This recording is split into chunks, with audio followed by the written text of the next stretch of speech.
पश्चिम बंगाल में चुनावी लड़ाई अब अपने सबसे आक्रामक दौर में प्रवेश कर चुकी है। आरोप प्रत्यारोप, रणनीति और बड़े राजनीतिक दांव के बीच बीजेपी ने एक बड़ा चुनावी हथियार तैयार किया है।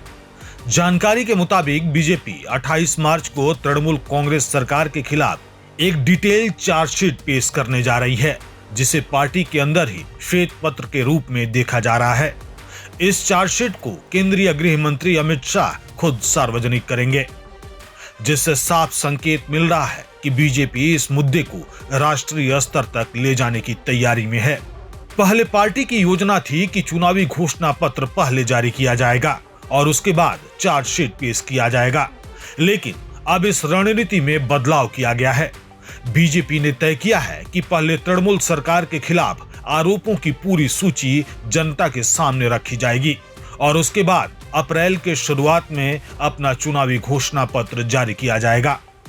यह बदलाव इस बात का संकेत है कि पार्टी चुनाव से पहले सीधे अकाउंटेबिलिटी के मुद्दे पर जनता के बीच जाना चाहती है। सूत्रों के अनुसार इस चार्जशीट में पिछले करीब 15 सालों के दौरान राज्य सरकार पर लगे भ्रष्टाचार और कुप्रबंधन के आरोपों को विस्तार से शामिल किया जाएगा।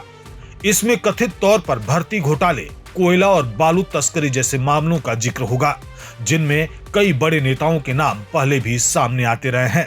इसके अलावा सरकारी कर्मचारियों को डीए न मिलने का मुद्दा भी प्रमुख रूप से उठाया जा सकता है, जो लंबे समय से राज्य की राजनीति में एक बड़ा विवाद बना हुआ है। बीजेपी की रणनीति केवल चार्जशीट जारी करने तक सीमित नहीं है, पार्टी इसे जमीनी स्तर तक ले जाने की तैयारी कर रही है। योजना के तहत पार्टी कार्यकर्ता इस चार्जशीट को घर घर पहुंचाएंगे, ताकि आम मतदाता तक सीधे पार्टी का संदेश पहुंचे और चुनावी माहौल में इसका अधिकतम प्रभाव बनाया जा सके। यह एक तरह से door to door political campaign का हिस्सा होगा, जिसमें आरोपों को सीधे जनता के सामने रखा जाएगा। दूसरी ओर टीएमसी पहले ही अपना चुनावी घोषणा पत्र जारी कर चुकी है, जिससे भाजपा पर भी जवाब देने का दबाव बढ़ गया है। माना जा रहा है कि बीजेपी अपने घोषणा पत्र में महिलाओं के लिए लक्ष्मी भंडार जैसी योजनाओं में बढ़ोतरी, रोजगार के अवसर और बुनियादी ढांचे के विकास जैसे वादों को प्रमुखता दे सकती है। यानी एक तरफ जहां चार्जशीट के जरिए सरकार की कमियों को उजागर करने की कोशिश होगी, वहीं घोषणा पत्र के जरिए विकल्प पेश किया जाएगा। इस बीच पार्टी के संगठनात्मक स्तर पर भी गतिविधियां तेज हो गई हैं। बीजेपी के राष्ट्रीय अध्यक्ष नितिन नवीन लगातार बंगाल में सक्रिय हैं और नेता कर्मियों के साथ कई दौर की बैठकें कर रहे हैं। इससे साफ है कि पार्टी इस चुनाव को पूरी ताकत के साथ लड़ने के मूड में है।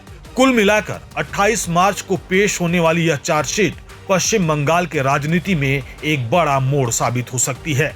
अब देखना दिलचस्प होगा कि इस पर टीएमसी की क्या प्रतिक्रिया आती है और यह मुद्दा चुनावी नतीजों पर कितना असर डालता है।